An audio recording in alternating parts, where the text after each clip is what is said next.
Senhoras e senhores, boa noite. O Observatório de Processo e o Centro Acadêmico Pedro Paulo estão honrados em receber neste auditório professores, alunos e convidados para a continuidade das atividades do primeiro seminário Processo Civil da UFOP.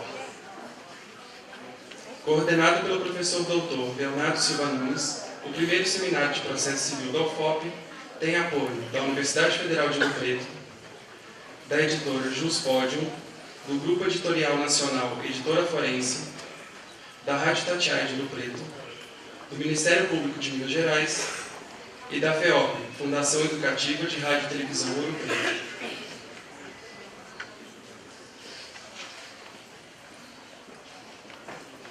Agradecemos a presença de todos os representantes da comunidade jurídica da região dos Inconfidentes, porque a sua presença e participação é essencial para o diálogo com a universidade.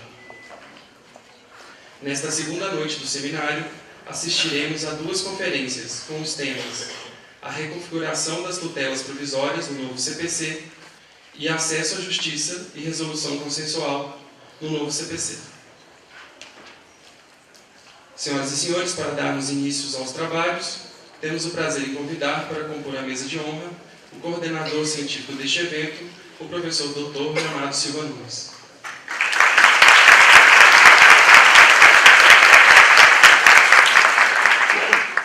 Doutor, mestre graduado em Direito pela Universidade Federal de Minas Gerais, professor adjunto de Direito Processual Civil e Coletivo do Departamento de Direito da Universidade Federal de Ouro Preto, membro do Instituto Brasileiro de Direito Processual, do Instituto dos Advogados de Minas Gerais e do Instituto de Direito Processual, além de advogado. Temos a honra em convidar o conferencista deste primeiro painel, o professor Dr. Fred Didier Júnior.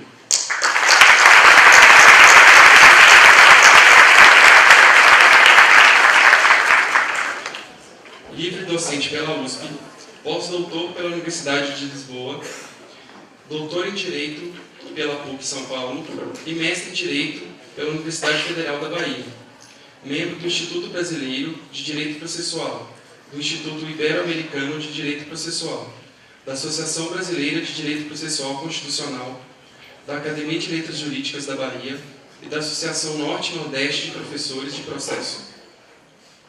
Sócio do escritório Didier Sodré e Rosa Advocacia e Consultoria, professor associado da Universidade Federal da Bahia, graduação, mestrado e doutorado, diretor acadêmico da Faculdade Baiana de Direito, participou ativamente da construção do novo Código de Processo Civil Brasileiro na fase de tramitação do projeto na Câmara dos Deputados. Convidamos ainda o professor doutor Bruno Camilotto Arantes, diretor da Escola de Direito, Turismo e Museologia da UFOP.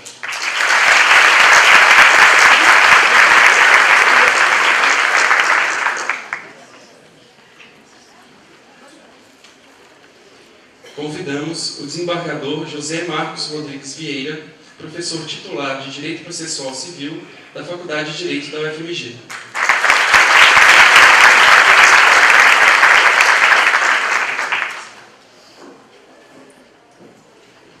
Convidamos ainda, como representante do corpo docente do curso de Direito da UFOP, a professora mestre Natália Kernicaro Guimarães.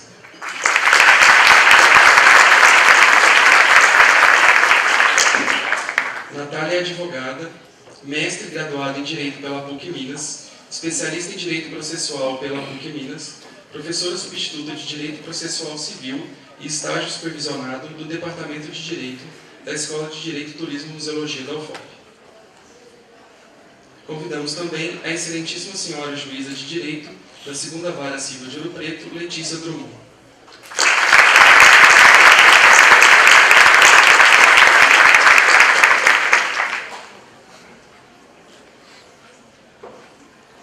Convidamos ainda o discente Matheus Tarri, vice-presidente do Centro Acadêmico Livre dos Estudantes de Direito da UFOP, Pedro Paulo Cristóvão dos Santos, CAPP.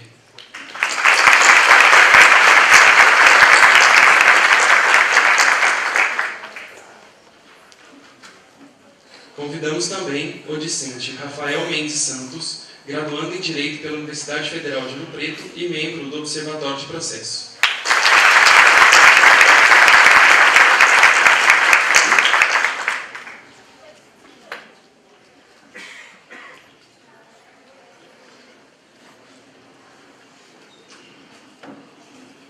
Convidamos para fazer uso da palavra o professor doutor Leonardo Silva Nunes. Boa noite a todos, sejam todos muito bem-vindos na segunda noite do nosso primeiro seminário de processo civil da UFOP. É com extrema alegria e orgulho que nós, o Observatório de Processo e o Centro Acadêmico Pedro Paulo, nos reunimos nessa semana para celebrar e para discutir o novo Código de Processo Civil brasileiro. Mais que isso, é um prazer receber nesse evento partícipes da comunidade jurídica da região dos Inconfidentes, um evento que não poderia se restringir ao âmbito da Universidade Federal de Rio Preto, mas que deveria necessariamente dialogar com a comunidade. O principal destinatário desse código é o cidadão, então nada mais natural que nós, da academia, os profissionais que diariamente participam da administração da justiça e a comunidade de modo geral, os alunos das mais diversas universidades da região, inclusive mais distantes, participemos juntos dessa discussão.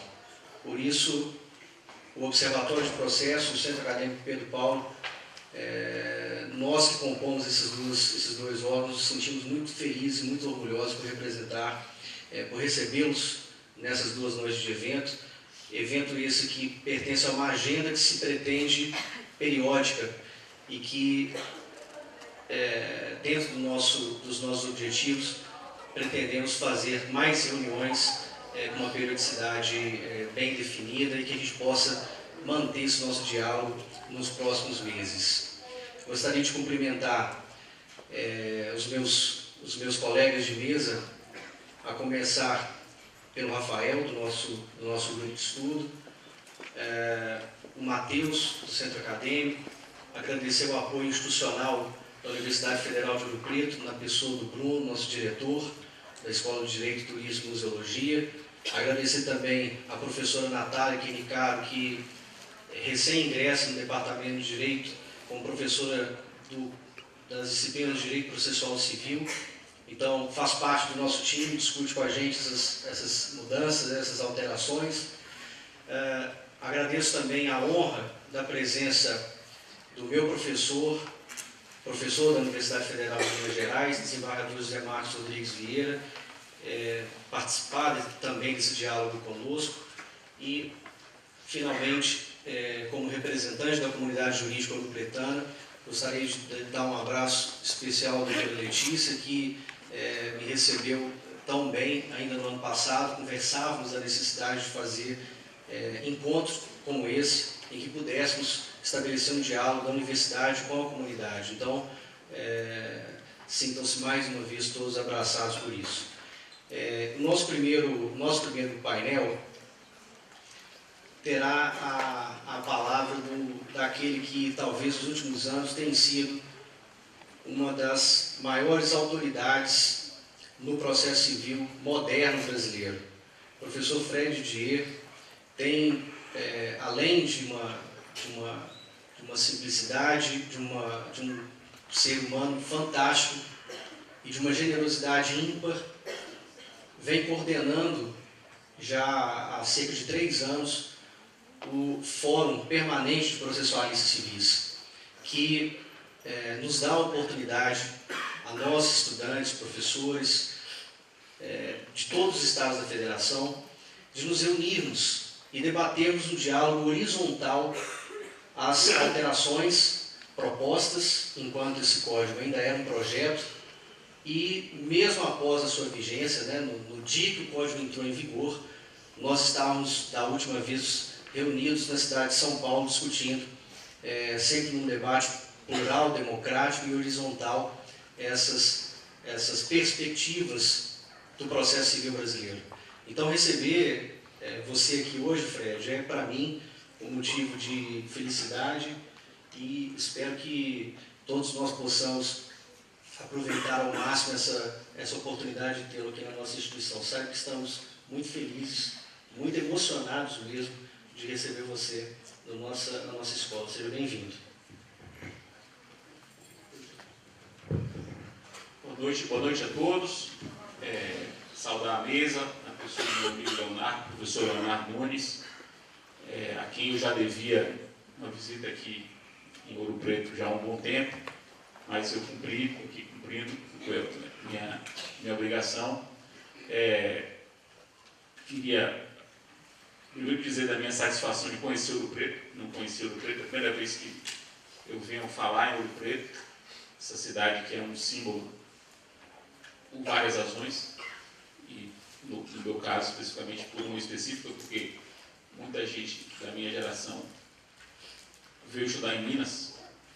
Na minha época havia poucas faculdades de Direito na Bahia, então muita gente não conseguia passar e vinha para Minas, e sempre falavam coisas muito boas, sobretudo os homens falavam coisas muito boas sobre estudar em Minas.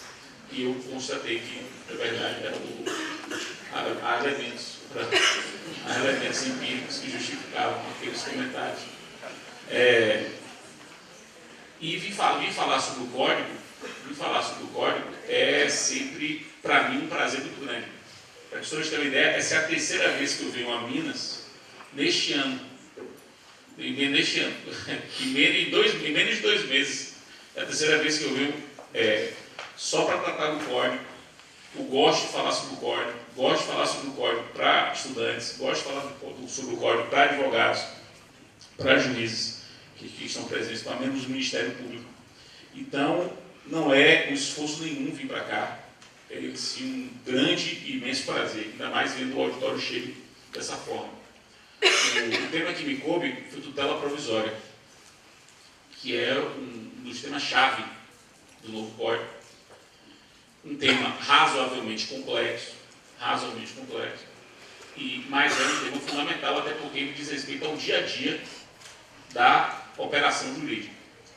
Então, eu vou estabelecer com vocês uma premissa. A premissa é a seguinte: para compreender tutela provisória no Código, é um regramento que vai do 294 até o 311,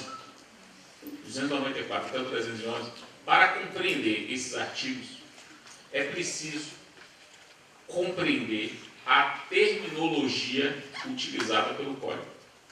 Então, se você compreende bem a terminologia que o Código utiliza, eu acho que depois de compreender a terminologia, vocês lerão o texto do Código e verão que não é tão complicado como parece ser antes de saber o que cada um daqueles termos significa. Então, o que é que eu vou propor? Eu proponho que vocês estudem a tutela provisória a partir de 3 enfoques. 3 enfoques. Ou 3 dimensões, ou 3 pontos de vista, tanto faz do jeito que vocês quiserem anotar. Mas o objetivo é que vocês percebam que a tutela provisória pode ser estudada a partir de 3 perspectivas. E são 3 perspectivas que se complementam.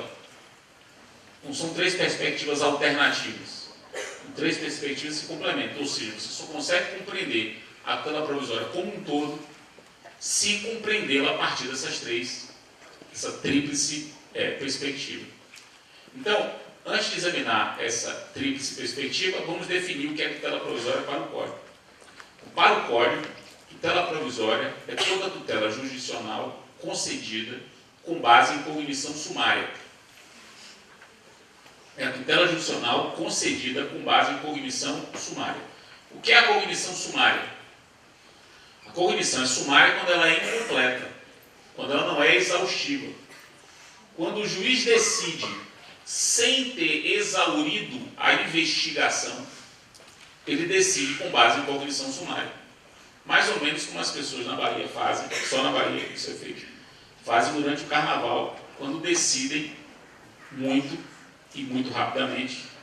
Isso é uma prática bastante comum no carnaval. As pessoas, há muitas postulações no carnaval, né? Na Bahia há muitas. E há muitas decisões concessivas, imediatas, todas elas fundadas em cognição sumária. Você não investiga a fundo as qualidades daquele que postula para deferir ou não o que ele está postulando. Você faz uma investigação sumária e investiga, se for o caso, a gente nem quer mais investigar depois, isso aí da tutela sumária, investigará, se for o caso, depois. Então a cognição sumária, ela existe na vida. Em vários momentos da vida nós somos chamados a decidir ainda não com todos os elementos necessários a uma decisão mais sólida. Ora, se a cognição sumária existe na vida, existe no processo. O processo não traz nada, no processo não acontece nada que não acontece na vida. Então, decisões fundadas em cognição sumária são aquelas que autorizam a tutela provisória. Qual é o contraponto da cognição sumária? É a chamada cognição exauriente, que gera a tutela definitiva. Então, cognição sumária, tutela provisória. Cognição exauriente, tutela definitiva. Tutela provisória é toda aquela que se funda em cognição sumária, portanto, incompleta. E o fato de se fundar em cognição sumária é relevante porque, se a cognição é sumária, não se poderá falar em coisa julgada. Só posso falar de coisa julgada se a investigação se completou. Por isso que é importante saber os graus de cognição, sumária e exauriente, porque isso interfere no regime de produção da coisa julgada. Pois bem, estabelecido o conceito de tutela provisória, vamos para as 3 dimensões. A primeira dimensão é a dimensão do objeto da tutela provisória. O objeto da tutela provisória, ou seja, aquilo que pode ser concedido provisoriamente. A primeira coisa que tem que examinar é o que o juiz pode conceder provisoriamente. O que? E aí a tutela provisória se divide em 2 espécies. Você tem a tutela provisória cautelar e você tem a tutela provisória satisfativa. Quer dizer o quê? Que o juiz pode conceder provisoriamente, portanto fundado em cognição sumária, uma providência de natureza cautelar ou uma providência de natureza não cautelar, que a gente pode chamar de satisfativa. Qual é a diferença entre uma providência de natureza cautelar e uma providência de natureza satisfativa? Ambas podem ser concedidas sob a rubrica tutela provisória. Na tutela satisfativa, você realiza o direito que se postula. Você busca uma realização provisória do direito postulado. Por isso que ela é satisfativa, porque é uma tutela que realiza o direito. Já na tutela cautelar, não há realização do direito. Há um resguardo para a futura realização do direito. Você obtém uma providência que protege, que cria uma situação de proteção para que no futuro o direito possa ser realizado. Então você não realiza agora, você protege agora para a realização futura. Essa diferença aqui, do ponto de vista teórico, é muito boa de ser feita assim, fácil. Às vezes, do ponto de vista prático, não é fácil. Há uma zona cinzenta entre o que é realizar e o que é assegurar. Por isso que o Código, exatamente por conta dessa zona cinzenta que muitas vezes há na prática, o Código resolveu unificar as 2 modalidades de tutela com um nome só. Então, atualmente no código vigente, se você vai ao judiciário e quer uma tutela provisória, então você vai ao judiciário pedir uma tutela fundada em cognição sumária, essa tutela pode ser cautelar ou satisfativa. Pouco importa. Porque agora é uma rubrica só. Não se entra mais com ação cautelar. Você pede tutela provisória, que pode ser cautelar ou satisfativa. Então tem um gênero. Então esqueçam o que, pelo menos os mais velhos aqui, aprenderam, que foi o que eu aprendi também, de que havia um pedido de tutela cautelar, que deveria seguir determinados pressupostos, e um pedido de tutela não cautelar, que deveria seguir outros pressupostos. Isso não existe mais. Agora o pedido é único, os pressupostos são os mesmos, quer que você queira uma providência cautelar, quer que você queira uma providência não cautelar. Isso não quer dizer que não seja importante distinguir tutela cautelar e tutela satisfativa. Tem uma importância, porque são coisas diferentes merecem ser distinguidas. Até porque, meus caros, raciocinem comigo. Há uma metáfora de que eu gosto muito, uma metáfora para ensinar as pessoas a compreender a diferença entre tutela cautelar e tutela satisfativa, que é a metáfora da geladeira e da frigideira. Perceba, geladeira e frigideira são dois instrumentos domésticos. A geladeira é um instrumento que serve para conservar. Ninguém se vale da geladeira sem um propósito futuro. A geladeira não é fim para nada. A geladeira é sempre meio. Ela sempre é um meio para sempre. Eu não consigo conceber alguém que coloque algo na geladeira para sempre. É uma coisa que não faz sentido colocar algo na geladeira para toda a eternidade. Se você vai à geladeira, você vai para conservar os alimentos, para a futura fruição dos alimentos. Já a frigideira é um instrumento cujo propósito é de realização. Você se vale da frigideira quando precisa se alimentar. Então, olha só, ir ao judiciário e pedir para o juiz, por exemplo, colocar na geladeira o objeto da disputa. Estou disputando um pedaço de carne. Seu juiz, coloca esse pedaço de carne na geladeira enquanto a disputa se prolonga. Quando terminar a disputa, quem ganhar vai à geladeira e pega a carne e come. Portanto, colocar na geladeira é uma forma de resguardar a futura realização do direito, de quem quer que seja. Se eu peço ao juiz, seu juiz, estou disputando essa carne, mas eu preciso comer a carne, senão eu vou morrer de fome. Então, tire um bife, por favor, assa esse bife aqui para mim, eu preciso comer o bife. Note que o que eu quero aí é a realização imediata do meu direito. Isso não é cautelar. Embora ambas são tutelas provisórias. Ambas você pode pedir para o juiz fazer sem nem ouvir a outra parte. Porque há uma urgência no não apodrecimento da carne, ou há a urgência no fato de eu poder morrer de fome se eu não comer. Então, há uma distinção entre cautelaridade e satisfatividade. Essa distinção é relevante, sobretudo para alguns pontos que a gente vai ver daqui a pouco. Mas para o Código, ambas são modalidades de tutela provisória, que é um gênero. Pois bem, uma observação. Sempre que vocês lerem no Código o termo tutela antecipada, que aparece no Código em alguns momentos, sempre que você ler no Código o termo tutela antecipada, leia tutela satisfativa. Então, onde se lê tutela antecipada, leia-se tutela satisfativa. É importante esse registro, porque essa me parece uma falha do Código terminológico. Se você ficar lendo tutela antecipada, você vai se confundir com alguns outros termos do Código. Então, é melhor você se condicionar a onde aparecer tutela antecipada, leia tutela satisfativa. Então, a tutela provisória pode ser satisfativa, aparente antecipada ou cautelar. Pois bem, essa é a primeira dimensão, o primeiro enfoque, ou o primeiro prisma.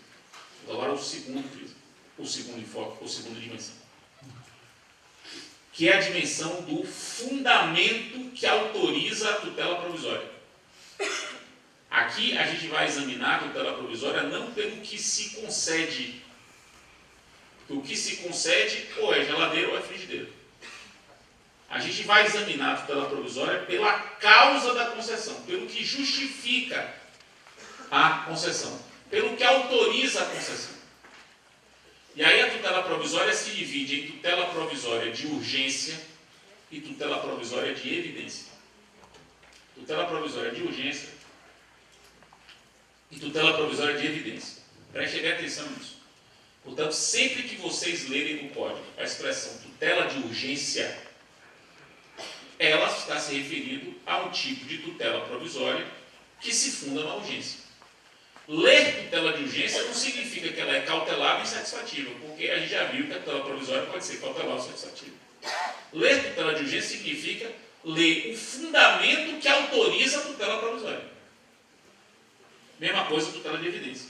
Então vamos aprender um e outro. Então vamos começar com a tutela de urgência. O que é a tutela de urgência?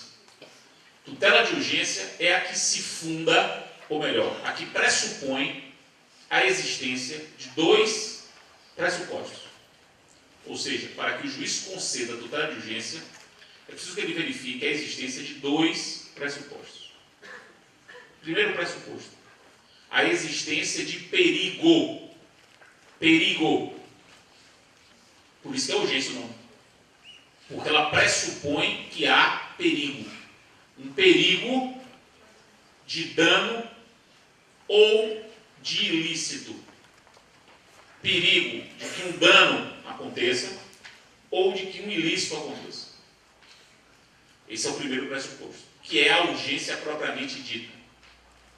Mas não basta esse pressuposto, é preciso que haja um segundo. E o segundo é o seguinte: é preciso que o direito seja provável. Então, probabilidade do direito mais perigo de dano ou ilícito, a combinação desses dois fatos autoriza a concessão de tutela provisória de urgência. A tutela provisória pode ser satisfativa ou cautelar. A tutela de urgência pode ser satisfativa ou pode ser cautelar. Então, tem a tutela que se funda em perigo, prevista no artigo 300 do Código. Meus caros, eu tenho algumas observações a fazer sobre isso, porque isso que eu falei agora é bem básico, mas eu tenho algumas observações a fazer. Repare aqui, a observação número 1. Preste atenção, porque essa é um pouco difícil, mas eu vou aproveitar o momento para poder falar. Se todo mundo entender, ótimo, porque aí tem mais gente entendendo esse ponto que é um pouco mais difícil. Reparem bem, se vocês pegarem, se algum de vocês aí tiver no celular o código, que pelo menos lá na Federal da Bahia, os alunos não compram mais o papel, né? Acham que é demodê, você folhear, vão no celular, que acham que é melhor. Aí eu fico sempre perturbando eles. Eu estou no artigo 90, agora estou com vontade louca de ver o artigo 850. Aí eles têm que ficar, né? O que é horrível. O que é horrível. Mas vocês que estão com o código aí, vão ver que no artigo 300, o código fala em perigo de dano irreparável. Estão vendo aí no final do artigo 300? Perigo de dano irreparável. E eu, quando expliquei para vocês o que é tutela de urgência, eu falei perigo de dano ou de ilícito. Mas o artigo 300 fala perigo de dano irreparável. Mas eu falei perigo de dano ou de ilícito. Se eu falei perigo de dano ou de ilícito e o código está falando perigo de dano, quem tem razão? Eu ou o código? Uma pergunta retórica. Vocês têm que retoricamente responder. Claro que é o senhor, professor. Porque isso é o que todo professor quer ouvir. Meus caros, isso aqui é um problema sério no código. Porque, olha só, o artigo 300 diz isso. Mas o 497, parágrafo único, portanto, quase 200 artigos depois, 497, parágrafo único, diz outra coisa. E é por isso que eu preciso que vocês façam esse link entre o 300 e o 497, parágrafo único. Esse link eu já fiz quando expliquei o tutela de urgência, quando disse que a tutela de urgência pressupõe perigo de dano ou de ilícito. Ao dizer isso, é porque eu já fiz o link com o 497, parágrafo único, que eu vou explicar agora. Meus caros, existe um tipo de tutela jurisdicional que se chama tutela inibitória. Tutela inibitória, estudada por Léo no mestrado dele. E a tutela de remoção do ilícito. São dois tipos de tutela, tutela inibitória e tutela de remoção do ilícito. Ambas, tutela inibitória e tutela de remoção do ilícito, são tutelas contra o ilícito. O que é uma tutela contra o ilícito? Você vai ao judiciário para Você vai ao judiciário para se contrapor ao ilícito. Seja um ilícito que ainda vai ser praticado, portanto, você vai ao judiciário para impedir que o ilícito ocorra, tutela inibitória, ou para combater um ilícito já praticado. E aí você vai ao judiciário para pedir a remoção do ilícito. Então, a tutela contra o ilícito é uma tutela para impedir o ilícito inibitória, ou remover o ilícito. Então, imagine o seguinte, imagine que meu nome tenha sido inscrito indevidamente na Serasa. Meu nome foi inscrito indevidamente na Serasa. Houve um ilícito. Eu vou ao judiciário para remover o ilícito. O que é isso? Tirar meu nome da Serasa. Tirar meu nome da Serasa é remover o ilícito. E eu posso pedir também para não colocar de novo. Portanto, para impedir novo ilícito. Então, eu peço a remoção do ilícito, mais a inibição de novo ilícito. Muita gente faz isso. A tutela contra o ilícito nada tem a ver com dano. Nada tem a ver com dano. Porque o ilícito, meus caros, não pressupõe a existência de dano. Meu nome pode ter sido inscrito na Serasa e isso não ter me causado dano algum. Dano algum. Zero, não tive dano algum. Nem soube. Não fiz compra nenhuma, não tive gestão de crédito nenhum, mas meu nome está inscrito devidamente na Serasa. O ilícito foi praticado. Eu posso ir ao judiciário só para remover o ilícito. Eu não preciso demonstrar dano para isso. Não preciso nem demonstrar perigo de dano para isso. Porque o dano aí é absolutamente irrelevante. O dano só é relevante quando eu quero ressarcimento. Se eu pedisse o ressarcimento, aí o dano é relevante. O dano é relevante para a tutela ressarcitória.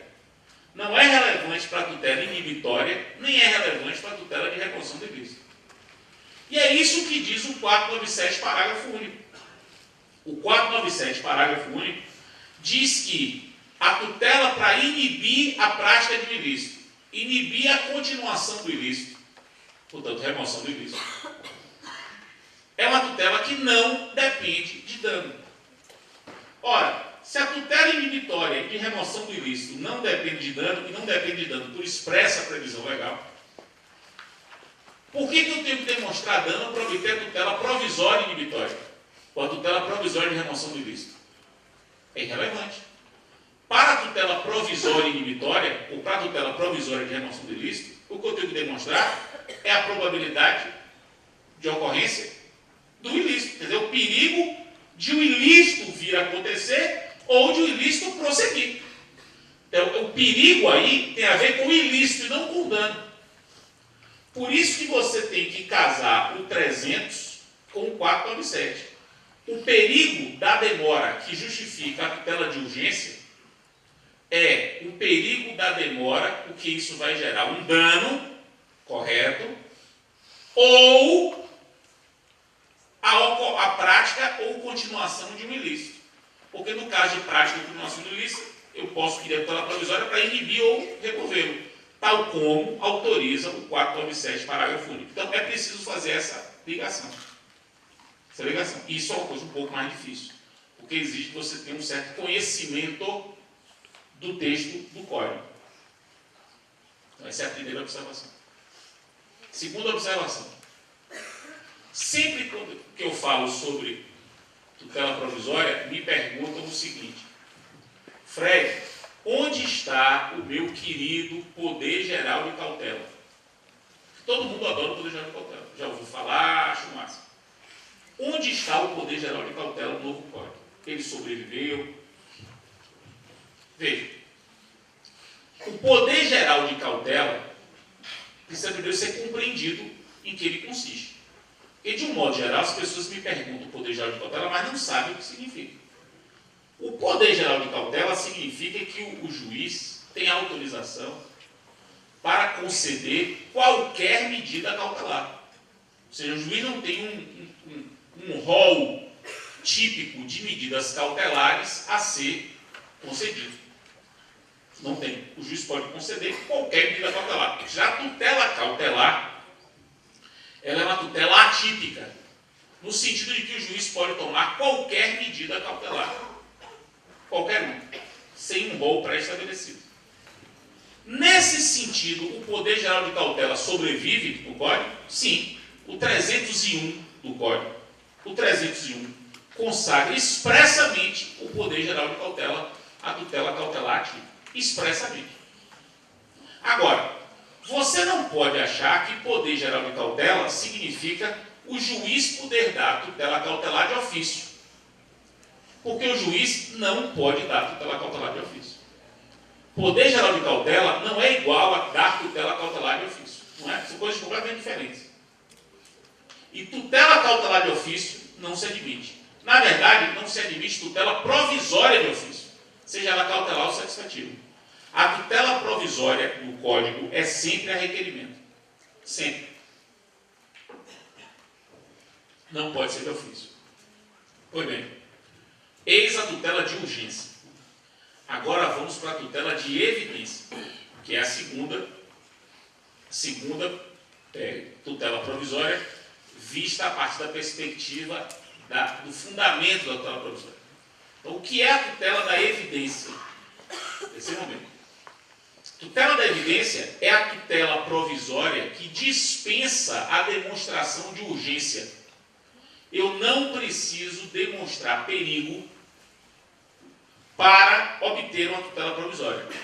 Ou seja, a tutela provisória, no caso de evidência, ela se funda na probabilidade do meu direito.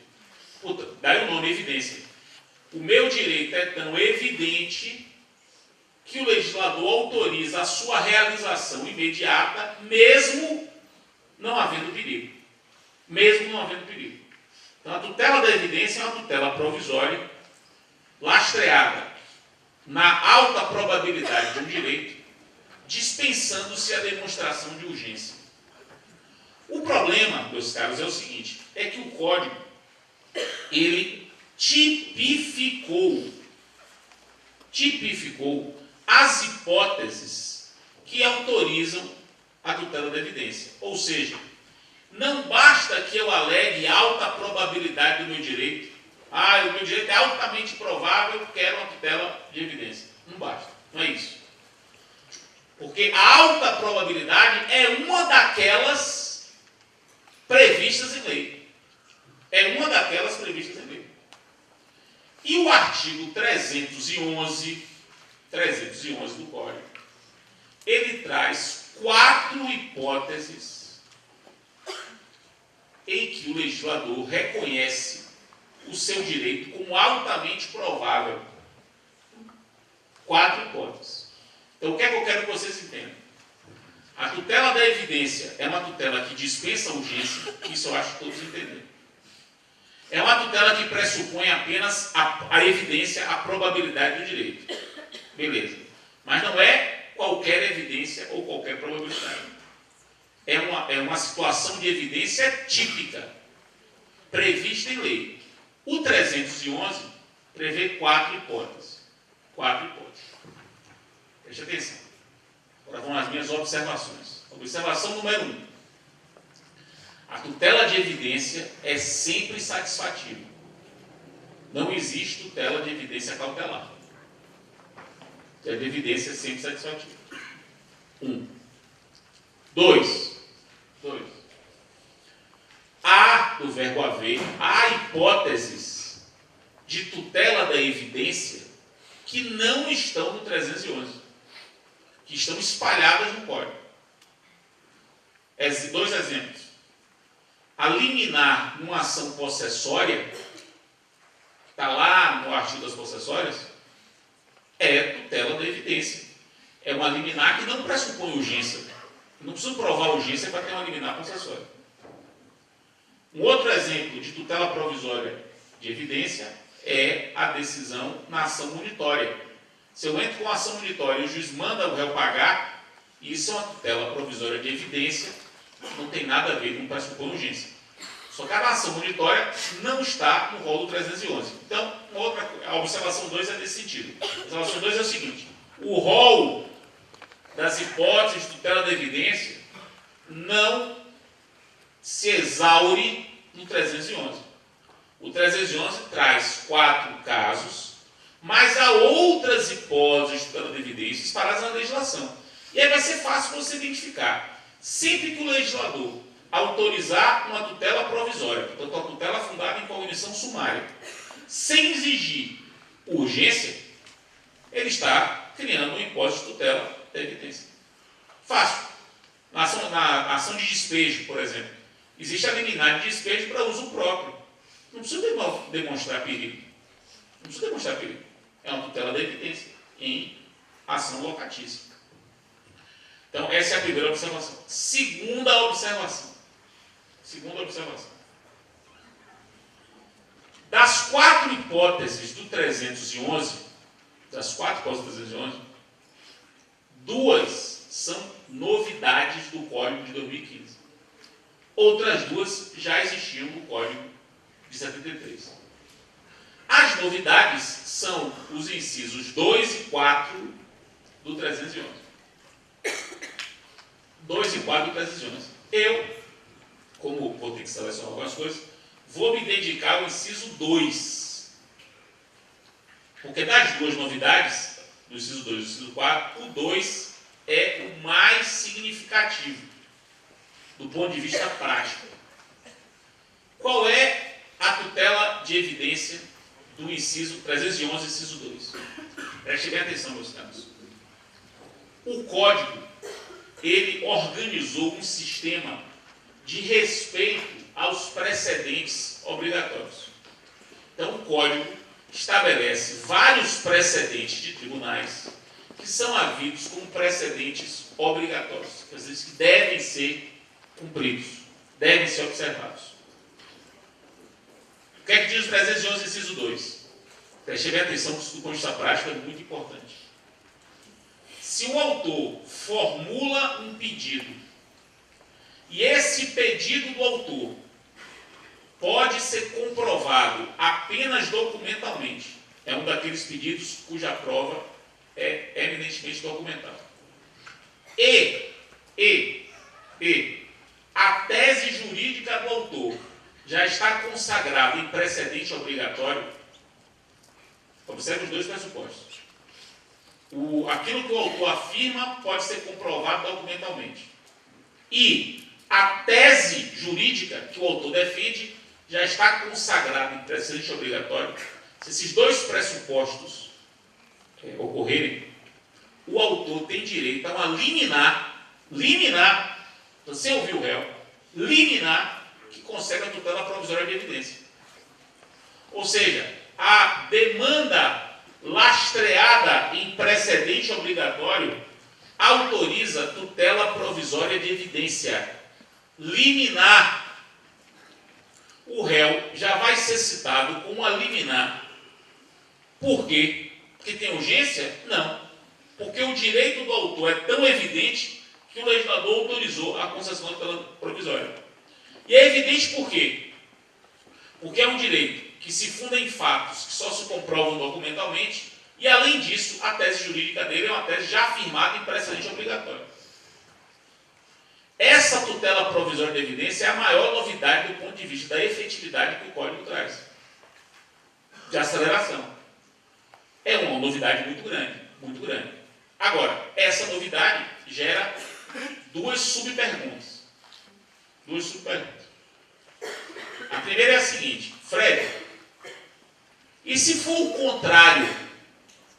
Ou seja, se o meu pedido, em vez de estar lastreado em um precedente obrigatório, ele é contrário ao precedente obrigatório.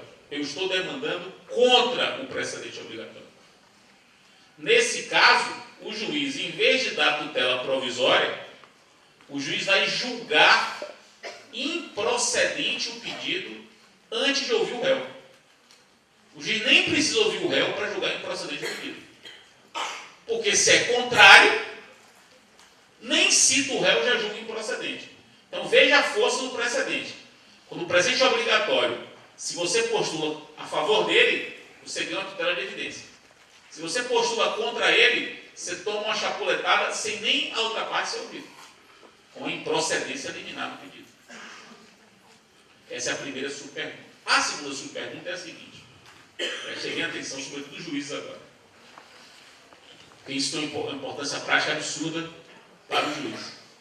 Olha só, uma das críticas que algumas pessoas fizeram ao novo código, uma das críticas é a seguinte: o código deveria ter mudado o regime do efeito suspensivo da apelação. Deveria ter tirado o efeito suspensivo da apelação para que as sentenças dos juízes pudessem produzir efeitos imediatamente. Essa é uma crítica muito recorrente ao código. O código manteve o regramento do Código 73, quer dizer, houve um retrocesso pela ausência de avanço. Quer dizer, você perdeu a oportunidade de avançar, isso em si já é um retrocesso. Muita gente já disse isso. Meus caros, essa crítica, ela é simplesmente errada. Ela é uma crítica simplesmente errada. Eu não vou dizer que ela é errada por má fé ou por ignorância. Eu vou dizer o seguinte: ela é errada. Basta ler o código que vocês vão perceber que o efeito suspensivo da apelação não é o mesmo do Código 73. E por que não é o mesmo do Código 73? Por conta da tutela da evidência. Essa tutela da evidência do inciso 2. Por quê? Porque caso o juiz, percebam bem isso, meus caros, caso o juiz, na sentença, a sentença seja lastreada em um precedente obrigatório e o juiz, na sentença, além de julgar procedente, porque o pedido está conforme o precedente obrigatório, conceder tutela provisória de evidência, ele pode conceder a tutela de evidência na sentença. Se ele conceder a tutela de evidência na sentença, ao fazer isso, ele tira o efeito suspensivo da apelação. A concessão de tutela provisória na sentença tira o efeito suspensivo da apelação. E como agora a tutela provisória ela pode ser dada nos casos de precedentes obrigatórios, sempre que houver um precedente obrigatório, a apelação pode não ter efeito suspensivo. E isso é completamente diferente do Código 73. Isso não tem nada a ver com o Código 73. Então, é simplesmente errado dizer que o Código manteve o mesmo regramento do efeito suspensivo da apelação. Simplesmente errado. Não leu o artigo 1012, parágrafo 1º, inciso 5. 1012, parágrafo 1º, inciso 5. Que autoriza expressamente, o 1012, parágrafo 1º, inciso 5, autoriza expressamente que o juiz conceda na sentença tutela provisória, que pode ser de evidência e pode ser com base no inciso 2, que é a grande novidade. Pois bem. Chegamos ao terceiro e último enfoque, ou prisma, ou perspectiva, que é examinar a tutela provisória a partir do momento em que ela é requerida. Você examina a tutela provisória a partir do momento em que ela é requerida. E aí a tutela provisória, examinada a partir do momento em que é requerida, se divide em tutela provisória incidente e tutela provisória antecedente. Incidente e antecedente. A tutela provisória incidente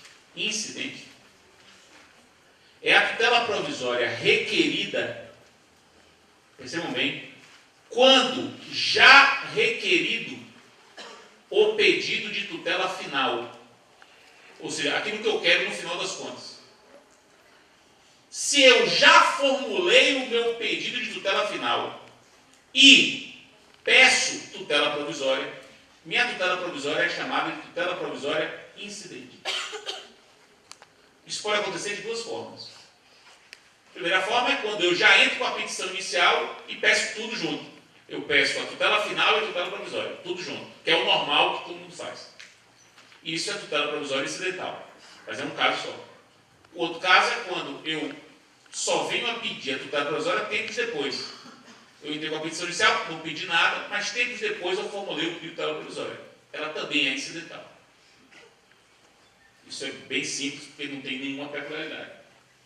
Já a tutela antecedente, essa é que é uma novidade maior, que merece uma atenção especial, é uma tutela tutela requerida, veja bem, é uma tutela provisória, eu vou ao judiciário pedir uma tutela provisória antes de pedir a tutela final.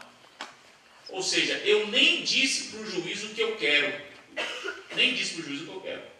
mas eu já disse o que eu quero provisoriamente. Então eu vou ao seu juiz, eu estou entrando aqui com um pedido de tutela provisória só, puro. Depois eu formulo o pedido de tutela final. Mas eu entro só para pedir a tutela provisória. Depois eu acrescento o meu pedido de tutela final. Pois bem, a tutela antecedente, ela se parece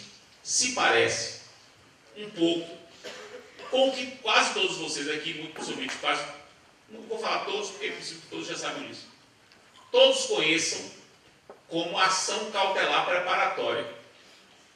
A ação cautelar preparatória era uma tutela provisória antecedente. Só que a ação cautelar preparatória era uma tutela provisória antecedente com duas características. Percebam bem? Duas características. Primeiro, era uma tutela cautelar. Ou seja, só se pensava a tutela antecedente cautelar. E segunda característica que a cautelar preparatória tinha. Se eu obtivesse a cautelar, eu em 30 dias teria que entrar com a ação principal. Então, reparem as duas características da cautelar preparatória. Ela era só cautelar.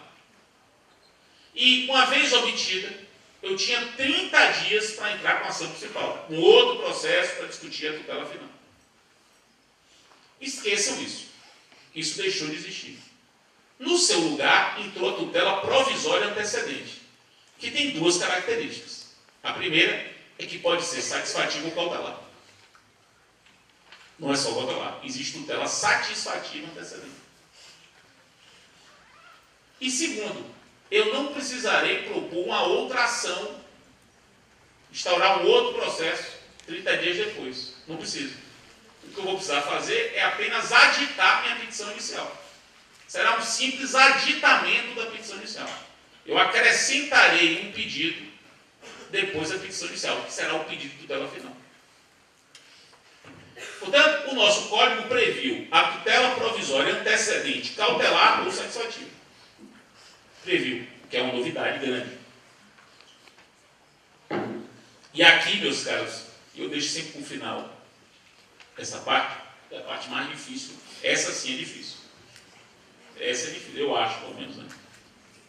Porque aqui é o único momento do código em que se revela a utilidade de você saber a diferença entre geladeira e frigideira.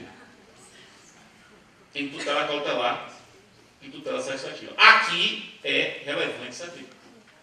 Por isso que aqui é o único momento do código em que o regime jurídico é diferente entre a tutela provisória cautelar e a tutela provisória satisfativa.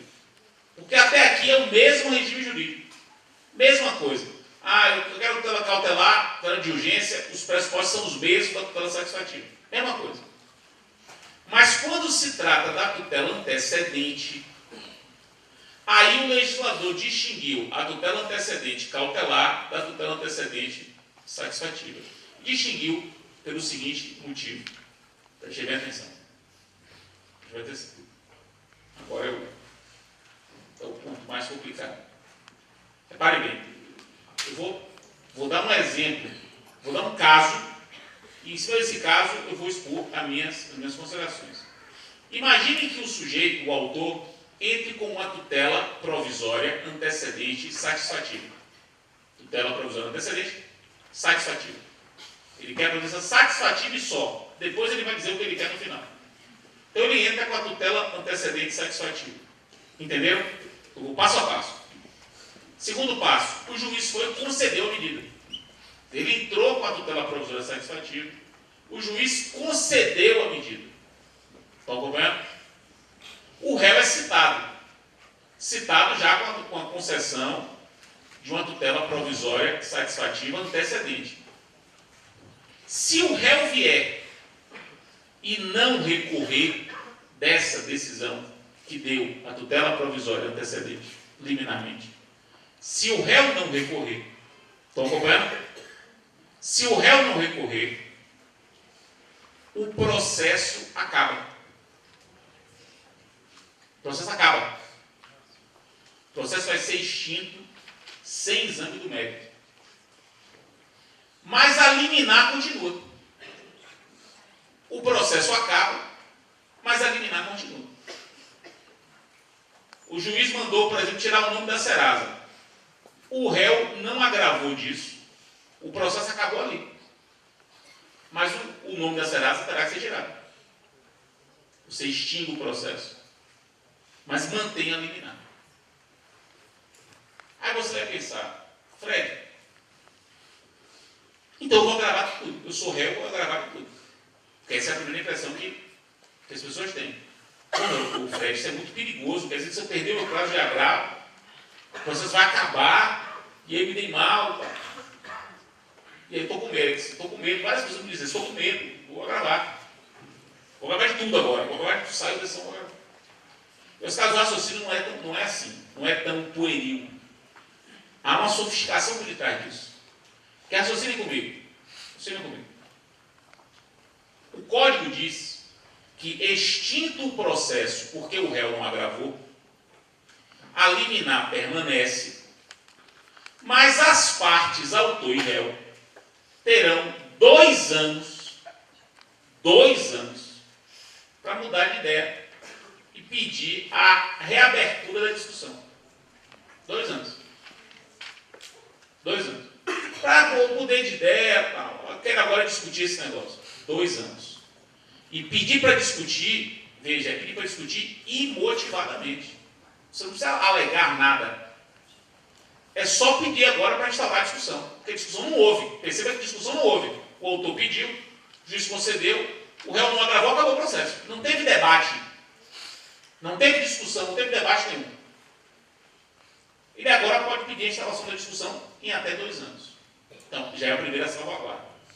Segunda salvaguarda. Imagine o seguinte, vou dar um exemplo com uma faculdade privada da qual eu sou diretor. Isso acontece muito nas privadas, na pública não acontece, mas na privada acontece todo semestre. Que é o seguinte, as pessoas fazem o ensino médio e antes de concluir o 3º ano do ensino médio começam a fazer o vestibular. E muitos passam, sem concluir o ensino médio. A faculdade não pode matricular. Ela é proibida pelo Ministério da Educação matricular quem não concluiu o ensino médio, mesmo tendo passado no vestibular. Ela não pode. Aí a pessoa vai lá, pede para matricular, passei no vestibular. Cadê essa conclusão do ensino médio? Não conclui ainda, mas passei no vestibular, quero a matrícula. Não pode matricular. O que a pessoa faz? Vai para a justiça. Vai para a justiça. Direto, vai para a justiça. Todo semestre isso, vai para a justiça. Aí vem o juiz, que normalmente é da geração dos pais desses alunos. Normalmente, curiosamente isso. O juiz concede a medida. Então, autoriza a matrícula. Vem a ordem para a faculdade. Uma ordem do juiz mandando matricular. Eu quero saber o seguinte, o que a faculdade quer de impugnar essa decisão? Qual o interesse da faculdade de impugnar essa decisão? Não havendo fraude, né? Não havendo fraude. É para matricular? Tá bom, matricula. Tá bom. A gente fez o que o MEC mandava. Mas se Vossa Excelência está mandando, deve ter razões superiores para mandar. A faculdade não agrava, o processo acaba, precisamente o processo acaba, e a faculdade não contratou advogado, portanto gastou menos dinheiro, não contratou advogado. Ele teria contratado advogado para gravar, para contestar. Não contrata advogado. Se é só aquilo, então ela resolve, só aquilo ali está estabilizado. E ainda há honorários advocatícios para o autor em um valor menor, porque o processo acabou ali. Então você tem um valor de honorários para o autor menor.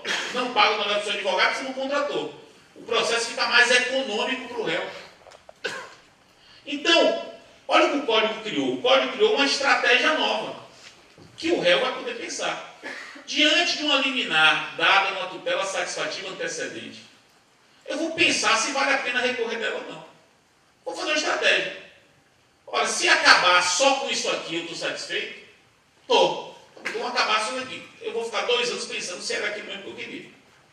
Depois de 2 anos, um abraço. Está estabilizada a decisão. Esse instituto é o Instituto da Estabilização da Tutela Provisória, que é um instituto novo, previsto nos artigos 303 e 304 do Código. Instituto novo, difícil, porque é uma novidade, difícil, porque mexe com várias noções que nós temos de litigância, mas muito interessante, porque é um instituto que pode acelerar demais a obtenção da decisão, porque estimula que o sujeito não recorra. Ao estimular que o sujeito não recorra, acelera o encerramento do processo e o resultado prático é alcançado com mais rapidez também. E tem a salvaguarda dos 2 anos para poder discutir. 2 anos, não são 2 meses não. Tem 2 semanas, são 2 anos. 2 anos. É um instituto interessantíssimo. Agora vejam, é um instituto interessantíssimo que só faz sentido na tutela satisfativa. Por isso que o Código se separou no momento. Porque não há sentido uma tutela cautelar estabilizada. O que seria um arresto estabilizado? Uma carne eternamente na geladeira? Isso não faz sentido. Não faz sentido falar numa estabilização de tutela cautelar. Por isso que, nesse momento, o Código teve que separar. Eu estou dizendo isso, meus caros, porque eu já vi várias críticas. Assim, o Código perdeu a oportunidade de acabar com a distinção de tutela cautelar e tutela satisfativa. Não devia ter distinguido. O problema é o seguinte, meus caros, as coisas são distintas. Você pode tranquilamente fazer como o Código fez, de não distingui-las a partir dos pressupostos para conceder. E realmente o Código não distinguiu. Os pressupostos são os mesmos. Para dar tutela cautelar e tutela satisfativa, os pressupostos são os mesmos. Sem nenhuma distinção. Agora, tem que distinguir pela estabilidade. Por quê? Porque são diferentes, meus caros. Como é que você vai pensar numa estabilidade de um arresto eterno? Você arrestou o bem do cara para uma futura execução. Estabilizou. Vai ficar eternamente arrestado o bem do sujeito? Eternamente. Então, isso não faz o menor sentido. Então, nesse momento é importante saber a distinção entre tutela satisfativa e cautelar, porque a tutela antecedente satisfativa, ela tem aptidão para ser estabilizada nos termos que eu acabei de dizer. Com isso, a gente examina a tutela provisória nas 3 perspectivas. Tutela provisória satisfativa, cautelar, urgência e evidência, antecedente e incidente. A tutela de evidência só pode ser satisfativa. A tutela de urgência pode ser satisfativa ou cautelar. A tutela antecedente pode ser satisfativa ou cautelar. Mas só satisfativa estabiliza. Ficou claro? Com isso, meus caros, encerro a minha exposição, que cumpri meu papel, e fico à disposição para responder as perguntas de vocês. Espero que tenham sido úteis, espero que vocês tenham gostado e espero que vocês me chamem de novo para vir aqui. Muitíssimo obrigado.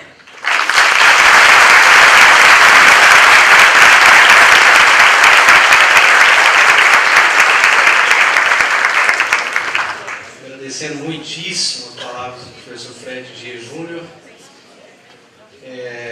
Convido os participantes à intervenção por meio de perguntas. Os microfones já estão disponíveis de vocês. Thales, por gentileza. Aqui, Brasil. Vou pedir que você identifique-se pelo seu nome, seu período e instituição, por favor. Boa noite. Meu nome é o Anderson, eu sou aluno do 7º período do curso de Direito da UFOP. Professor Fred, primeiramente, obrigado pela clareza didática, fantástica aula. Bom, a minha pergunta é se os pressupostos são os mesmos da tutela cautelar e satisfativa, se há fungibilidade entre elas e se o juiz pode praticar a fungibilidade de ofício. tranquilamente. Eu pedi a medida, os pressupostos são os mesmos. O juiz entende que o caso de cautelar não é posição satisfativa, ele pode. Isso está claro quando, na parte geral, o que o código fez? O código criou tutela provisória, um capítulo, tem disposições gerais que se aplicam a qualquer tutela provisória. Uma delas é, o juiz poderá conceder qualquer medida adequada à efetivação da tutela provisória. Então, ele cria uma atipicidade da tutela provisória e, portanto, permite esse tipo de fungibilidade. Isso é muito tranquilo. Muito tranquilo. Parece que não há nem discussão com a doutrina sobre isso. Dúvidas? Mais alguém quer fazer alguma intervenção? Por gentileza, o microfone aqui embaixo.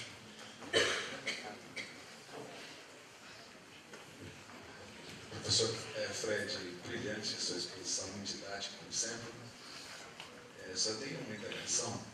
Qual a natureza dessa estabilização da tutela diante das garantias fundamentais? Porque, passar 2 anos, ela se torna indiscutível.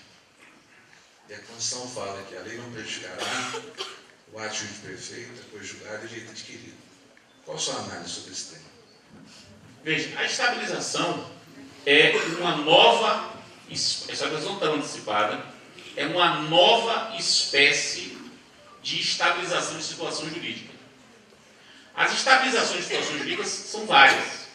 O legislador vai criando, cria a pré-inclusão, que é uma estabilização de situação jurídica, cria as regras de prescrição e decadência, cria a coisa julgada, são hipóteses de estabilidade.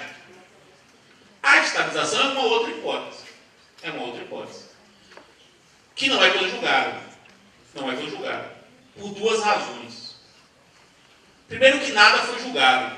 Perceba que na estabilização nada foi julgado. Eu não posso falar de coisa julgada sobre o que não foi julgado. Não houve julgamento. O que houve foi a concessão de uma liminar. Segundo, o objeto da estabilidade não é a decisão. O objeto da estabilidade, da estabilização antecipada, é o efeito da decisão. É o efeito prático da decisão que se torna indiscutível. Não é a decisão que se torna indiscutível, mas sim o efeito prático. A coisa julgada torna indiscutível a decisão, como todos nós aprendemos. A estabilização antecipada torna indiscutível, ou imutável, ou estável, o efeito da decisão. Isso tem importância prática grande. Porque, veja, se a decisão foi tirar o nome da Serasa, o que estabiliza? Estabiliza o seguinte: o nome do cara não pode estar na Serasa. Isso está estabilizado. Não estabiliza que ele tinha direito a tirar o nome da Serasa. Isso não está estabilizado. Não há coisa julgada de que o autor tem direito a tirar o nome da Serasa. Essa coisa julgada não existe. Na verdade, o réu optou por não discutir isso. Ele optou por aceitar a consequência prática disso, sem discutir se o sujeito tinha direito ou não. Então, o que torna discutível? Eu não posso mais colocar o nome da Serasa daquele sujeito por aquela dívida. Mas não há indiscutibilidade quanto à existência do direito a tirar o nome da Serasa. E qual é a importância prática disso? Para não achar que isso é só uma discussão teórica. É que, imagine que 2 anos depois, já estável, o sujeito que ganhou a liminar fez o seguinte: agora que estabilizou, vou entrar com ação contra o réu, pedindo a indenização, porque já a coisa julgada é que eu tenho direito a tirar o nome da Serasa. O que é que o réu vai dizer no outro processo? Não, meu amigo, aí já é outra coisa. Aqui, agora vamos discutir. Não tem coisa julgada nenhuma. Eu aceitei tirar o seu nome da Serasa, foi uma espécie de preço da paz. Um preço da paz. Mas é para discutir se tem direito ou não, vamos partir para a discussão. Essa discussão não vai poder atingir o efeito prático, que é colocar o nome da Serasa, porque isso já está estabilizado. Mas vai poder discutir que não existe o direito, que a dívida existia, portanto justificava a inclusão do nome da Serasa. Então, o que acontece, Gregório? A gente tem de abrir a nossa caixa de ferramentas para acrescentar na nossa caixa de ferramentas mais uma ferramenta. A gente só trabalhava com coisa julgada. Só trabalhava com coisa julgada. Temos que trabalhar com coisa julgada, com estabilização, com preclusão. E aí vem a lei pode atingir uma estabilidade antecipada? Não, porque a estabilidade é direito adquirido. É uma modalidade de direito adquirido. Eu tenho direito adquirido, meu nome não está na Serasa. E isso está adquirido. É uma situação estabilizada que não vai poder ser alterada. Então está protegida pela lei superveniente. Olha, isso é muito polêmico, né? Você deve já ter lido as coisas aí. Tem gente dizendo tudo aí. Tudo. Até que tem coisa julgada. Porque tem coisa julgada, porque tem coisa julgada. E algumas pessoas dizem assim, é mais forte do que a coisa julgada. Não tem nada de mais forte do que a coisa julgada. O que é mais forte do que a coisa julgada? A coisa julgada tem efeito positivo, a coisa julgada tem efeito negativo. Isso não tem nem efeito nem positivo nem negativo. Isso pode ser controlado em 2 anos. Eu acho que esse tipo de crítica, todo respeito, é crítica de quem está trabalhando com uma única ferramenta. E o problema de você só ter uma única ferramenta é que todo problema para você passa a ser prego, se a sua ferramenta for um martelo. Você só tem um martelo, é a única ferramenta que você tem. Então, para você, qualquer problema tem que ser prego. Se o problema for um parafuso, você já fica sem saber o que fazer. Há problemas novos que exigem ferramentas novas. Se você só tem martelo, você não vai conseguir resolver. Esse é um problema novo. Mas é a minha impressão. Mais algum interessado? Microfone, por gentileza. Abro também a oportunidade se os integrantes da mesa quiserem fazer alguma intervenção. Professor, e se o réu, ainda no caso da estabilização, ele não agrava e contesta? Como é que fica a situação? Então, essa pergunta, veja, eu não entendo. Estabilização, só para você ter uma ideia, meus caros. Estabilização dá uma palestra de 1 hora. Dá tranquilamente uma palestra de 1 hora. Porque ela tem diversos problemas. O que eu fiz foi fazer uma apresentação do tema para a gente começar a discutir o tema. Eu me lembro que no ano passado eu fui fazer uma palestra sobre tutela provisória na Procuradoria do Estado. Como essa aqui que eu fiz? Apresentei, está até no YouTube essa palestra. Apresentei e falei, olha, sobre estabilização, e tem uma outra palestra de 1 hora. Aí eles me chamaram esse ano, voltei esse ano. Quer cumprir a promessa? Voltei esse ano. Bom, está feito o convite. Quem sabe no ano que vem ele regressa. Aí fala 1 hora sobre estabilização. O professor Heitor Sica, da USP, ele no ano passado escreveu um artigo que se chama, ano passado era 12 problemas sobre estabilização antecipada e 11 soluções. Ele apresentou 12 problemas e 11 soluções. Um ele não sabia ainda. E me disse ele, nesse dia que eu falei sobre o assunto, de 3 semanas, a gente estava junto. Já estava em 14 problemas e 13 soluções. Um dos problemas da estabilização é esse. O réu não agrava, mas contesta. Se a contestação impede a estabilização. Eu acho que impede. Defendo isso, inclusive, no meu livro. Que me parece o seguinte: qualquer comportamento do réu no sentido de gerar discussão sobre o assunto é a vontade dele de discutir o assunto. Então não há justificativa para estabilizar. A estabilização, meus caros, ela só se justifica a partir da ideia de que ambas as partes não querem discutir. O autor não quer discutir e o réu também não. Porque se qualquer um dos dois quiser discutir, inclusive o autor pode dizer assim, ó, isso é outro problema, o autor pode dizer assim, ó, seu juiz, eu quero a tutela provisória e mesmo se o réu não agravar, eu quero que prossiga. Por quê? Porque eu quero a coisa julgada. Eu quero a coisa julgada, eu não quero estabilidade, eu quero a coisa julgada. A estabilização só opera se houver confluência das vontades do autor e do réu. O autor quer isso e faz uma espécie de proposta para o réu. Réu, minha proposta é a seguinte: se eu obtiver a liminar e você não recorrer, acaba aqui, beleza? Agora, tudo bem, beleza, não recorra, acabou aqui.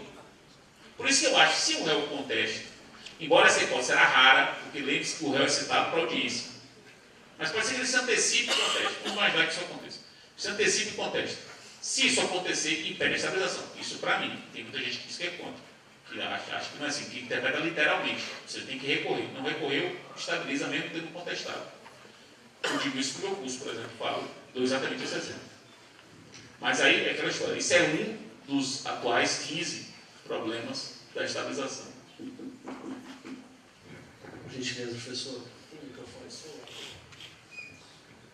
Eu queria pedir ao professor Fred, a quem eu admiro imensamente, pela capacidade de raciocínio, que me dissesse geladeira, frigideira. A caução de dano infecto é geladeira e é frigideira. Esse é um problema histórico, né? A caução de dano infecto, que é a caução que você pede para o risco, no caso de risco de obra, né, de obra do seu vizinho, é o exemplo claro que o Ovidio usa de ação cautelar autônoma. Por que autônoma? Porque não precisa de um outro direito para ser protegido. Eu acho que isso não é cautelar. Eu acho que não é cautelar. Por isso que parece ser frigideira. Na verdade, é um direito substancial que se funda no perigo. É um direito que se exaure em si. Eu tenho o direito de exigir que você me dê uma caução, exigir de você uma caução enquanto você está fazendo obra. Ponto. Portanto, é um direito material à caução. Eu não vejo isso, eu vejo isso como frigideira. Embora uma frigideira que pressupõe urgência para ser concedida, pressupõe risco para ser concedido. Mas eu sei que isso é muito polêmico. O professor Vídeo coloca isso como um exemplo claro de cautelar autônoma.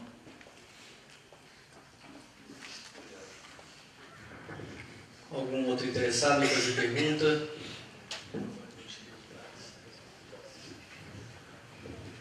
E no caso de se proceder a um arresto com efetiva entrega da coisa, como que fica a situação final?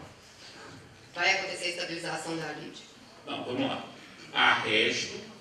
Ele pede o arresto de um bem como garantia. Na verdade, é um processo de execução. A de execução. Ele pede liminarmente o arresto de um bem para garantir a execução final. Vamos lá. O arresto com a entrega do bem. Vamos lá. Foi Liminarmente, processo é de execução. A tutela provisória dele é o arresto do bem visando a execução final. Na verdade, a pretensão final é a execução. Uma dívida que ele pretende título executar. executivo? Tem. Esse arresto não é um arresto, é uma penhora. Então, se ele pedir liminarmente e for concedido um arresto com a aquisição do bem, com a entrega da coisa, vai haver satisfação da lei. Vai, mas não tem nada a ver com estabilização aí. Porque a estabilização, ela acontece no processo de conhecimento. Pode se converter, o juiz pode entender, então, que esse arresto é uma penhora? Veja bem, se é liminar, então, antes de o réu ser citado na execução, não pode ser penhora. Penhora é sempre depois. Ele pode arrestar. Esse arresto, depois da citação do executado, pode se converter em penhora. E o juiz não pode entregar coisa antes da citação. Na execução não pode. Então, aí não pode.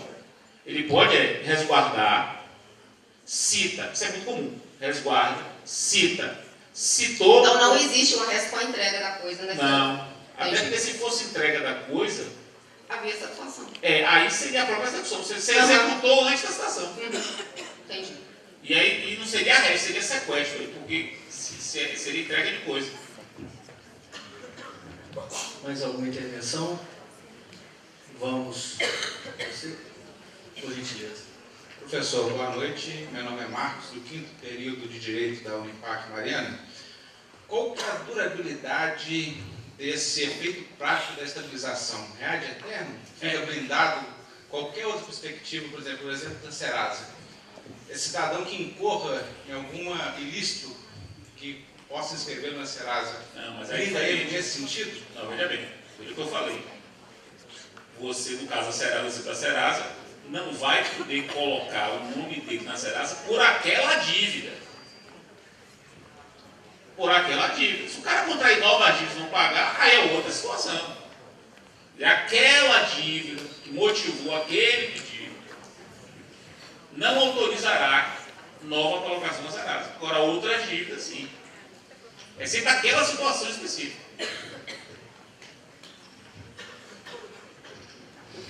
Bom, dado o avançar do horário, vamos seguir com com o nosso procedimento.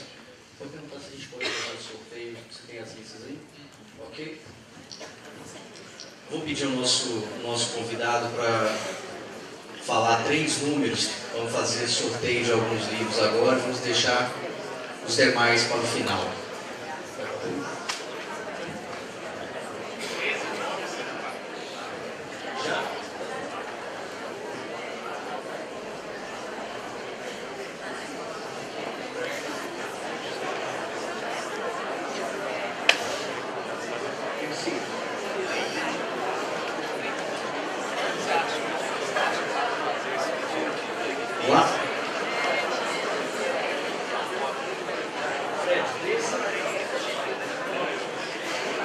O primeiro, número 9. Número 9. Alexandre Magalhães Nascimento. Presente?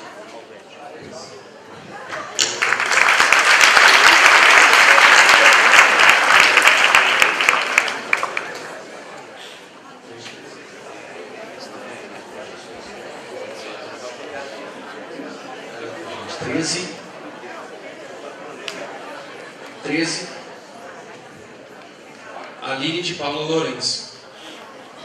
Presente, Aline.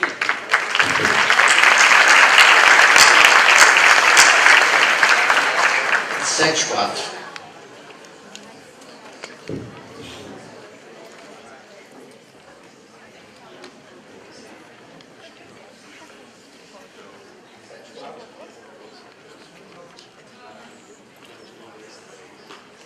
Bruno Ian Saraiva Dias.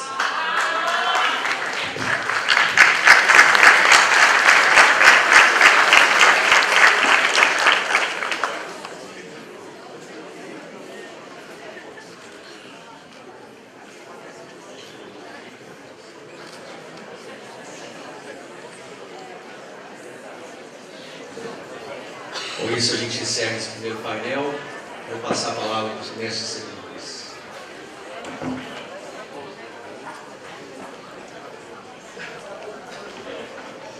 Senhoras e senhores, agradecemos aos componentes da mesa pelas palavras. Nesse momento, convidamos a todos para a sessão de autógrafos da obra Curso de Direito Processual Civil do professor Fred Didier Júnior, que será realizada no hall de entrada do Centro de Artes e Convenções da UFOP.